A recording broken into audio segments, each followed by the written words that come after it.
All right, let's take a look at diversification. We're trying to create value for our organization, and there's a lot of ways that we can do that. If we have a corporation that has different business units in it, we have a choice. Do we want to have many related companies like ours, or partially related, or do we want to be different and have a diversified portfolio? So a firm can diversify into many related businesses. Like, look at GM. They have Chevy. They used to have Pontiac, Oldsmobile. They still have Cadillac and Buick.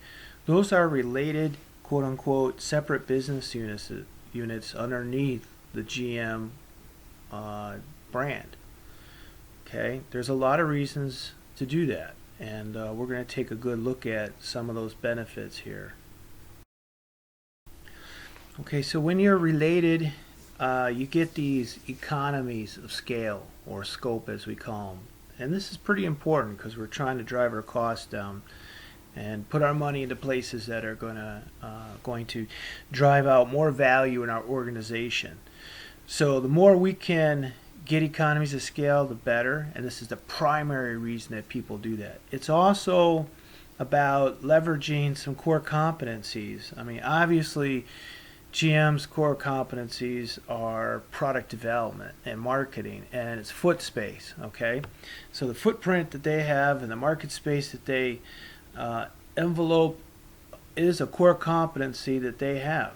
It's very rare. The only one that truly rivals them would be really Ford. Chrysler doesn't even have that footprint anymore. So these are reasons to create some related diversification. Okay, lots of savings in money, lots of related activities that make coordination easier, bringing products to market quicker, giving you opportunities that normally you wouldn't have. So let's talk about core competencies for a second here. Core competencies are unique and rare, hard to imitate things that only you have, like being first at something, like having a patent or a copyright on something nobody else can have, a technology nobody else has. Only you can have it. Don't get confused between a competitive advantage and a core. So this other S word that we use in our vocabulary in business called synergy, and that is where when two organizations come together, their whole is much more valuable than if they were in separate entities. These are very interesting concepts that take place, and they are reasons for mergers, joint ventures, and acquisitions. Okay.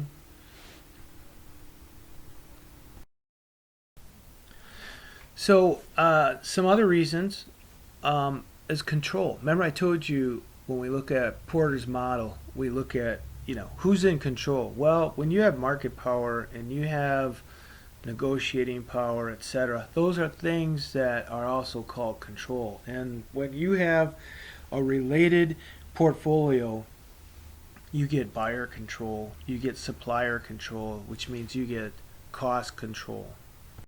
Okay, well, this slide shows quite a bit here, but really what we're talking about is just a little graphic on backward versus forward integration, and it's showing carpet manufacturing from the point of distribution all the way back to the actual raw material of polypropylene, or it could be polyester fiber production. Okay, so if you're related and you want vertical integration, vertical means you basically have ownership of the very fundamental raw materials all the way through the processing up to actual distribution of the product.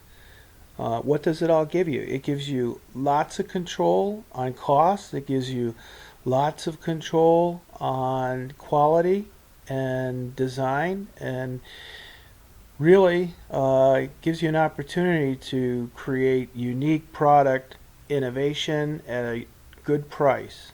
McDonald's is a great example of a vertically integrated organization. Okay? So again, reiterating that ideas on vertical integration. I mean, if we're looking for quality, we're looking for value, we're looking for cost containment, we're looking for deliveries we might need. Anything we need to do to stabilize our value chain, vertical integration is a great way to do that. It's expensive and it's risky because now you have the strengths and weaknesses of 3 to 4 additional companies in your portfolio. Okay, so there's lots of strategies for unrelated diversification. We know that being unrelated gives us perhaps more scope of an opportunity to have a business going up in one market and potentially down in another market, and hopefully maybe we balance our portfolio a little bit. Okay, well, we need to look at a couple of the different advantages and disadvantages of an unrelated portfolio. All right, one of the advantages that owning a unrelated business is that we're the parent company. We can restructure it. There's a lot of different restructuring, managerial, asset, fiscal, whatever. As the parent company, we have control over our organization, and we generally can structure it the way we see fit within our organization. So let's talk a minute about portfolio management. We may have a complete portfolio of related and unrelated businesses. When we're trying to manage these businesses, we have many different strategies to do that, but essentially we need to classify our A, B, C, and D organizations. We also classify them as to whether they're cash cows, they're dogs, they're companies we're going to invest in, we're not, we're going to try and sell. Let's take a look at a couple of these. I mean, this graphic actually is from the Boston Consulting Matrix, and this is really how we tend to, set up our organizations in terms of what our priorities and plans are. We need to know if we have a company that's on the rise, if we have a company that we may want to dump, if we have a company that we're just going to pull profits off of. And unfortunately, the human side of it isn't necessarily taken in consideration here. It's primarily all focused on sales revenues, profits, and what we can do with our organization. But we're putting them in one of these boxes. So it's a lot more demanding and difficult than actually just putting things into a Boston Consulting Matrix. We do a lot of SWOT analysis, and we do a lot of scenario analysis to determine what we're going to do with each of our businesses. So without getting into too much detail here, there's a lot of work that goes into it, and it's very difficult. A few positives about diversification. One is risk reduction. Like I said before, we're trying to find organizations that are going to offset losses. And so we're looking for organizations that are going to balance our portfolio. So if one market's down, like the automotive market may go down, and good thing we're diversified, we have an interest in the medical market that's always stable. That's an example. So how do we do this? Well, primarily we look at M&A, which is mergers and acquisitions. Divestment's a very low percentage of that activity. We also work with other companies at times if we want to take a half step, and we can do some strategic alliances or some joint venturing. We usually do that on an international level, the joint venturing, but we do it here in the States too. So what are these things? Well, a merger is when we combine two organizations together. Maybe the financial part of that is, you know, some cash, some stock, some profit sharing. Who knows? Those can be as creative can get. But mergers are joining together in a partnership, where an acquisition is just an outright purchase. So why mergers and acquisitions? Well, mergers, a lot of times there's two primary drivers. One is cost, especially in today's world, to try and reduce the overhead costs by putting more under one roof. Another is technology or products to try and co-brand or take advantage of each other's technology or products. Acquisitions are simply to possibly grow market share, leverage power, purchase power, uh, leverage core competencies, etc. So, when companies do merger or other companies acquisition other companies, the industry sort of, it contracts a little bit. Well, if you're in an oligopoly market and you only have six competitors in there, this can really change the profile of the market. When that happens, the entire competitive environment can change. That's what we're trying to note here. So a couple notes about takeovers and acquisitions. Some of the things that we want to do when we're doing acquisitions, we want to make sure that we don't pay too much for our acquisitions, or we don't pay too much for a merger. We want to be careful of people trying to imitate our merger or our acquisition. So what makes a good candidate for an acquisition? Well, I'm going to make this real simple. There's a couple main qualifiers. One, you need to be the very best company to buy this particular company. In other words, the market looks at this acquisition as the best possible scenario. Two, you better be worth more on paper and to the market. All right, let me just finish that. You need to be worth more on paper and to the market than separate from each other. So it has to be one that the market applauds, and you'd better be worth more after you become an acquisition. Those are two primary points. The divestment objectives, not going to see this on the final. I'm not that worried about you guys taking a look at this. I just want to make sure that you just knew that it was part of what we deal with when we're trying to sell one of our business units is the whole emotional part of it. So without getting into too much discussion about that, it has to be done at the right time. It has to be done at the right price.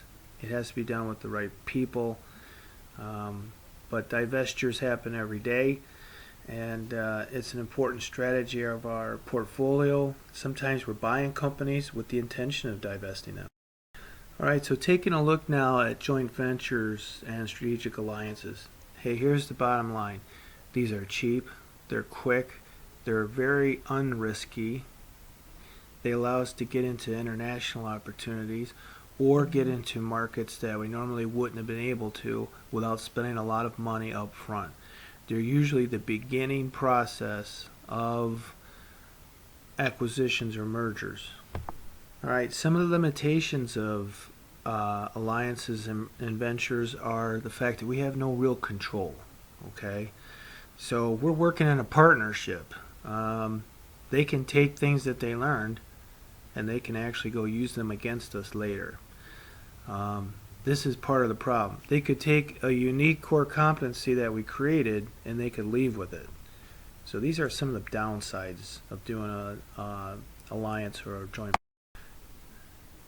Internal development is probably the number one key to success of an organization. We have got to have organic development. Call it what you want, but it's about producing creative, new, value proposition products that can maximize shareholder or owner's equity. Very important for our organizations to have internal product development. Now this is an interesting slide. I actually worked for an organization that had a couple managers like this. Everything you see on this slide, they embodied. What can I say? When you see this happening in an organization, it's not good. Get your resume out, clean it off, update it, and move on. It's not good. So take a look at this particular slide. Companies that use golden parachutes aren't always looking for a strategy for anti-takeover. They're also looking for a way to keep managers in case the takeover takes place. So that's not always true. So the point here is just because I offered golden parachutes to my management team doesn't mean that I'm automatically creating an anti-takeover tactic. What are poison pills and things like that? Well, these are things that can happen in an organization. People leave. Antitrust lawsuits could be leveraged. There could be things that were hidden that weren't uncovered during due diligence that we find out later. Lots of different things that can take place that can prevent an acquisition. They're not nearly as prevalent today as they were in the 70s and 80s because there's laws against them.